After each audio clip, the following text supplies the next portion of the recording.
بسم الله الرحمن الرحیم. قدرمنو لیدونکو اوریدونکو او ګرانو هیوادوالو سلامونه احترامات مې ومنئ. نن 22 د نومبر کال 2025 چې د شنبه ورځ سره سمون خوري ستاسو په خدمت کې حاضر یم. دا زموږ د نن ورځې د برنامې دویمه حصہ ده. اوله حصہ تاسو کته چې په نړیوالو موضوعاتو باندې منحصره و چې هغه سوال استقید دغه شلو دغه نوګدیږي به دوستان نوري. نو دا دویمه برخه تاسو ته د دوستانو پښتنې او تبصرو باندې دغه کو. نو څوک چې دې ته علاقه لري دا به ګوري، څوک چې هغه لري او څوک دواړه اوري دواړه اورېدی شي، به اوله برخه او دویمه برخه. نو د کې به کوم ستونزه نه یو زه به هلته په سر کې ولیکم چې اوله برخه دویمه برخه، نو تاسو کولی شئ دا وګورئ. په پښتون کې زیات موضوعات نن د اشرف غنی د وړاندیز په هکله ده چې افغانستان یو حساسه تاریخي مرحله کې ده دی او خپل هغه افر یې کړی دی که چیرته اسلامي امارات او د افغانستان خلک وغواړي شرایط برابر شي، زه حاضر یم چې راشم د افغانستان کې د دغه اساسه مرحله کې خپل رول ولوبوم. په دې متعلق یار محمد فهیم ورور ویلي که اسلامي امارات غنی ته کوم ځانګړی حیثیت ورکوي دا به په ملي پخلاینې ته زیان ونه رسوي. همدارنګې مولانا ابو عادل له خیبر پښتونخوا مردان نه پوښتنه کوي د اشرف غني راتګ د افغانستان لپاره ښه نه دی. ذکر الله کټخیل وی اشرف غني به پر راتګ څه نظر لري، طالبان به څه ځواب ورکړي، څه به وشي. نو دا رنګې پښتنې نورم د اشرف غني په هکله وي. دغه درې پښتنې مې راواخیستلې د یار محمد فهیم، د مولانا ابو عادل مردان خیبر پښتونخوا نه او ذکر الله کټخیل. د دې په متعلق به زه دومره داسې لنډه توګه ووایم چې اول خو دا چې دی وي چې اسلامي امارات به ساکس العمل کړي. زه فکر کوم چې اسلامي امارات شاید هېڅ ځواب هم ورنه کړي. دی همداسې هغې یو پیشنهاد کړی دی او هغې اګنور کوي. دویمه خبره دا ده چې آیا اشرف غني به رښتیا په دې وخت کې کوم رول وشي لوبولی؟ دا مهم ټکی دا دی، آیا د چې کوم وخت کې رئیس جمهور رول مثبت و؟ نو ښکاره خبر ده چې رول خو مثبت نه و ځکه دی آزاده نه و. بل دا دی چې چیرته دی فرضاً د افغانستان د رئیس جمهور په حیث خپل حیثیت هغه وخت کې ساتلی وی، کله چې دی د افغانستان رئیس جمهور او ډونالډ ټرمپ دا داسې دی لکه چورګوړي غوندې لاس نه ونیو او د په خپل عسکرو په منځ کې نه نایسته، که دی واقعا د افغانستان د زړور ملت استازی وی، د به هماغه ساعت کې ډونالډ ټرمپ ته ویلی چې زه خو ستا نوکر نه یم چې ته ما هلته ورننه باسې، زه به دغلته ودرېږم که خوشحاله نه یې زه ځمه ته د بیانیه ورکړه. یو آزاده رئیس جمهور دا کار کوي. بل دا دی چې دا بعضې دوستان وایي چې د اقتصادي ماهر دی. اشرف غني اقتصادي ماهر نه دی. اشرف غني انتروپولوژیست دی، یعنی د جامعه شناسی او انسان شناسی سره بشر شناسی سره تعلیم لري. د صرف دا دی چې د په اقتصاد کې په بانک جهانی کې کار کړی دی، هغه تجربه لري. نو د اقتصاددان نه دی، اقتصادي تجربه د اغیز نه لري، مګر هم پلانونه چې کوم یو وو پیاده یې نشو کړلی د افغانستان لپاره. د ده لپاره زه فکر نه کوم چې یو ناکام انسان چې خپله د اشغالګر نظام یعنې استازی و، افغانستان کې چور و چپاول روانو، ټول نادانه کسان یې راوستل، څومره د دوران د جمهوریت نه چې څومره کسانو داستانونه اوس په میډیا کې راوځي ټول د فحشا قصې دي. د ارګ نه یو لویه خراب ځای تی جوړ کړی و، د افغانستان د خلکو استازو ځای و، ده ونشو کولی چې هغه ځای پاک او مقدس وساتي. نو داسې د یو ضعیف انسان نه آیا تاسو څه فکر کوئ چې هغې به بیا د دغه اوس چې طالبان په هر حالت کې دي نظام یې کنټرول کړی دی، روابط خپل کنټرول کړي دي، لګیا د ترقیاتي کارونه کوي، امن په افغانستان کې شته دی، مرکزي حکومت شته دی، د نړۍ سره لګیا دي، خبرې کوي. دغه ضعفونو باوجود چې کوم ضعفونه لري د طالبانو د ضعف د ضعیفو نقطو نه د اشرف غني ضعیفې نقطې زر چنده زیاتې دي. یو ضعیف انسان، یو ناکام انسان څنګه کولی شي چې دا کې زما ګوره لوی جنگ د فعلا چې په افغانستان کې د ټولنې سره دی هغه هم دا دی چې تاسو د هغه اوس تاسو دغه کمونستان چې په افغانستان وخت څه تباه برباد کړ، یو ډاکټر چې 2-3 مریضانه تی سر په سر مړه شي او علاج ونشي کولای. آیا څلورم مریض ورته څوک سپاري؟ دغه کمونستان چې راځي چې په دې تلویزیونونو کینی او تحلیل کوي. تحلیل معنا څه ده؟ چې ته د بحران نه د مملکت ته رایه ورکوي چې څنګه ووځي. دغه کمونستان چې وطن خراب کړی دی، افغانستان تکه تکه که دی څنګه کولی شي؟ یو ډاکټر ناکام ډاکټر څنګه کولی شي تا ته د حل د لارې د مریضۍ دی وخی؟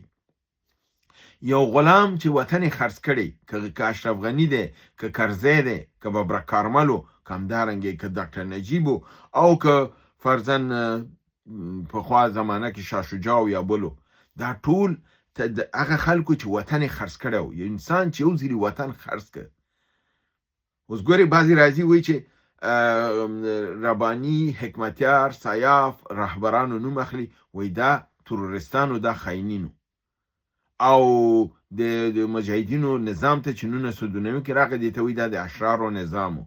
نو د دغې دوست نه که ته پوښتنه وکړې چې ښه دا خو ترهګرو او نظام هم چې راغی دا نظام د اشرارو، که دا اشرارو دا معنا دا ده چې د روس نظام ته خوشحاله وي، چې د روس نظام ته خوشحاله وي، چې څوک د روس نظام تاییدوي او د مجاهد مخالفت کوي، هغه مسلمان نه دی.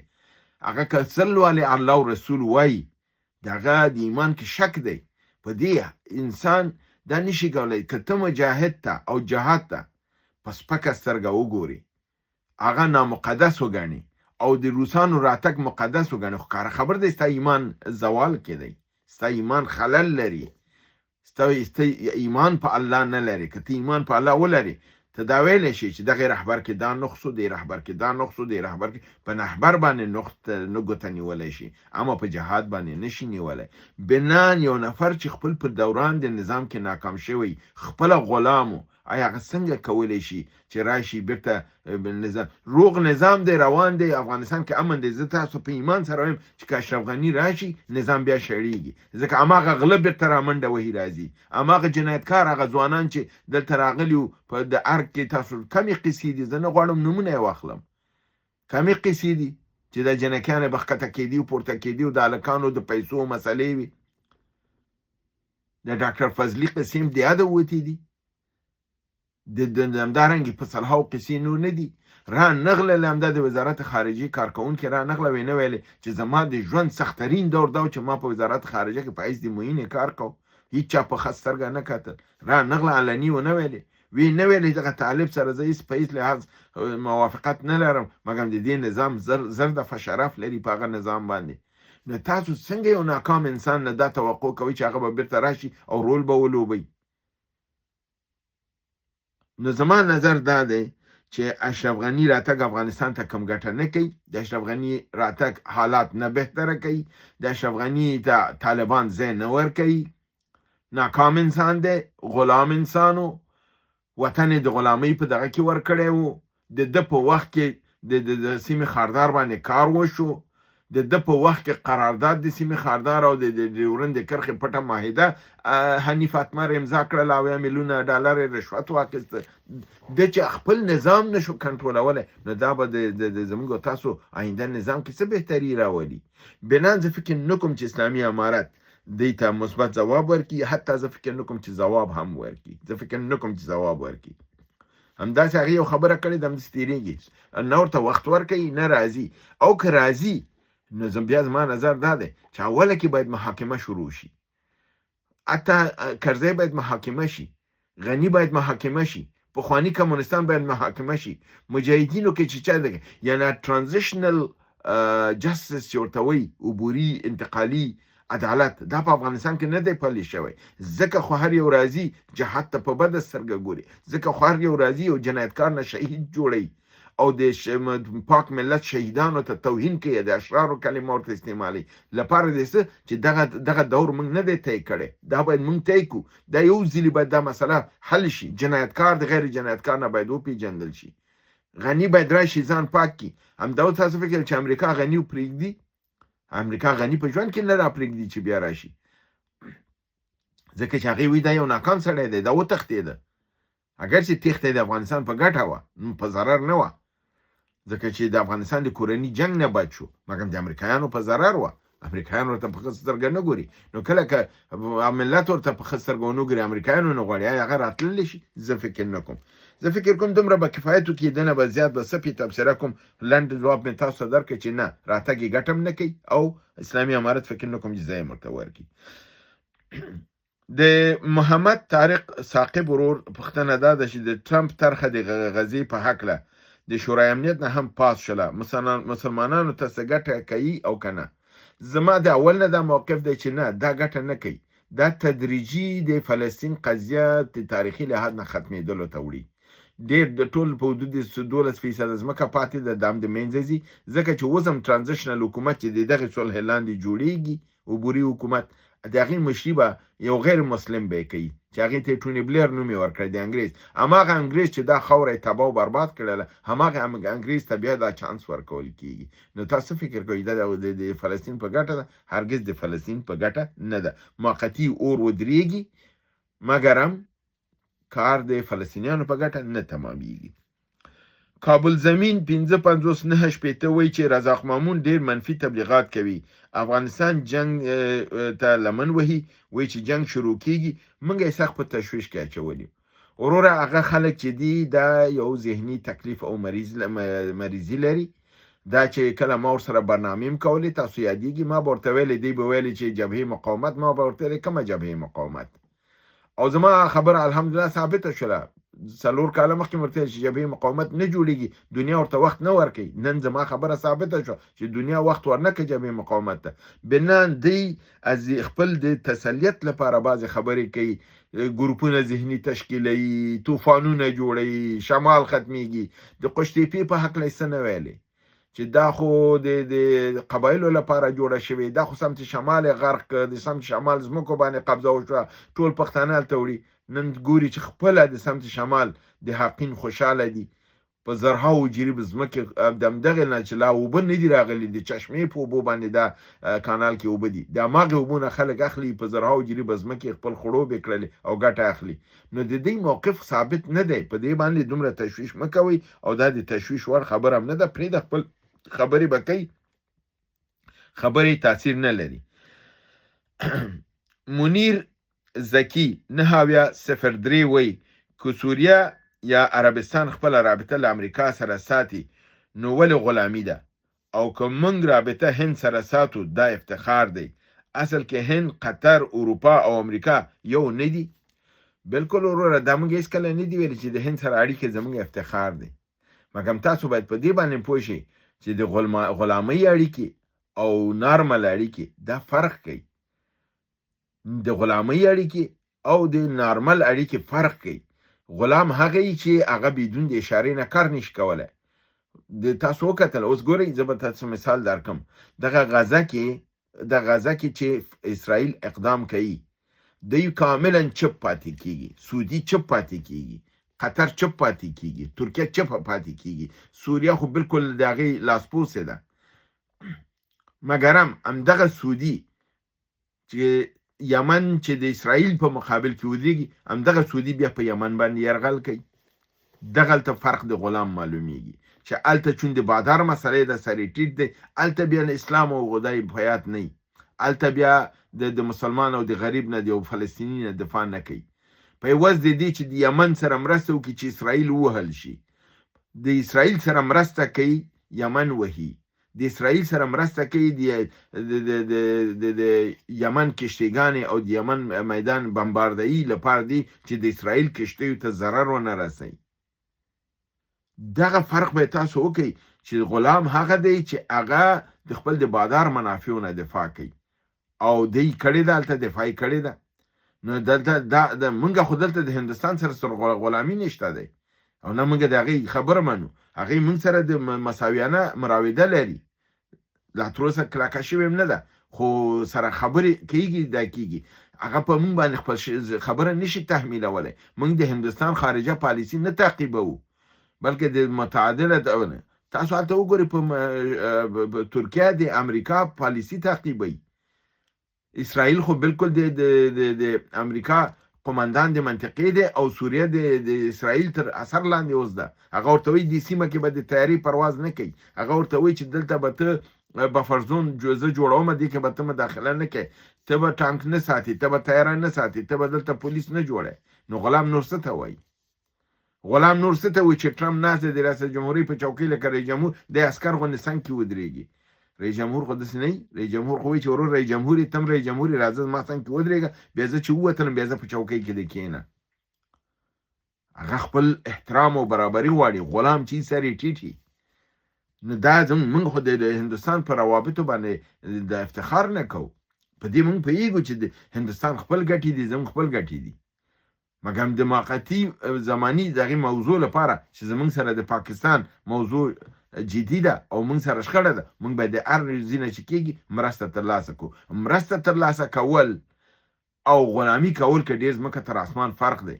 جولاني یو غلام دی، محمد بن سلمان یو غلام دی، هغه د امریکای خبره ونه مني، ټول نظام یې ورته دړې وړې کوي، کورنی نظام دی وژني یې. اما که څوک ازادۍ هغه بیا نشي وژلی، هغه بیا ځان ته نظام لري. د ونزویلا باندې ولې حمله کوي؟ ځکه ونزویلا سر نه ټیټوي. هغه وایي زه ستا غلام نه یم، زه خپل خبره منم. اوس یې وایي چې وایي څوک چې سر ټیټ کړي هغه مني، څوک چې سر ټیټ نه کړي هغه نه مني.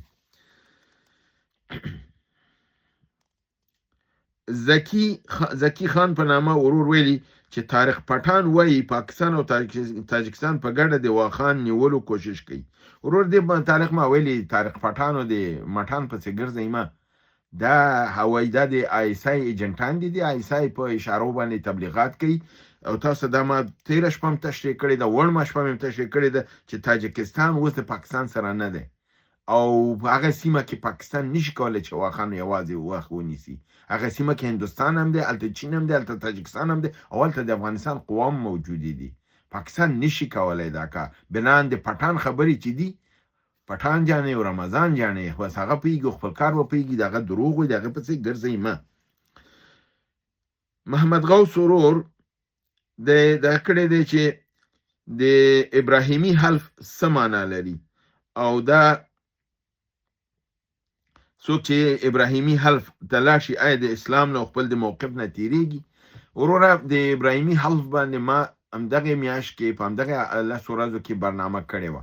تاسو که هغه لاړ شئ برنامه وګورئ، تاسو هلته به ځواب درشي چې ابراهیمي حلف ما تاسو ویلې چې تر څو چې د امریکا او د اسرائیل د خارجه پالیسۍ نه اطاعت ونه کړي، روابط ورسره استوار نه کړي، او کوم یو خارجه پالیسي د اسرائیل په سیمه کې د هغې نه اطاعت ونه کړي، ته په حلف ابراهیمي کې نشي داخلېدلی.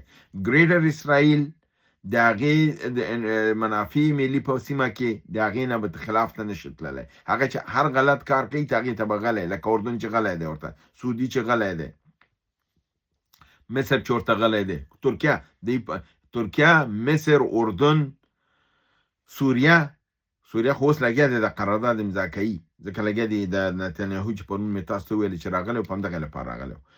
نو دغه حلف د دوی په منځ کې امضا کېږي او د دوی په دغه ابراهیمي دغه کې ننوځي، بیا سبا د دې منطقي حاکمیت دی.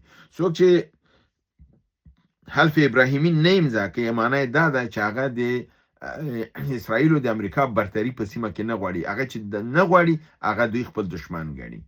بنان دا ښکاره خبره ده چې څوک حلف ابراهیمي کې ځي او د اسرائیل برتري غواړي او د مسلمانانو ده کې د هغې په اسلام او په ایمان کې شک دی، ځکه چې مسلمان دریز واضح، مسلمان ودرېږي چې دغه شی زما د الله او د رسول د خلاف دی، زه د دې کې نه یم.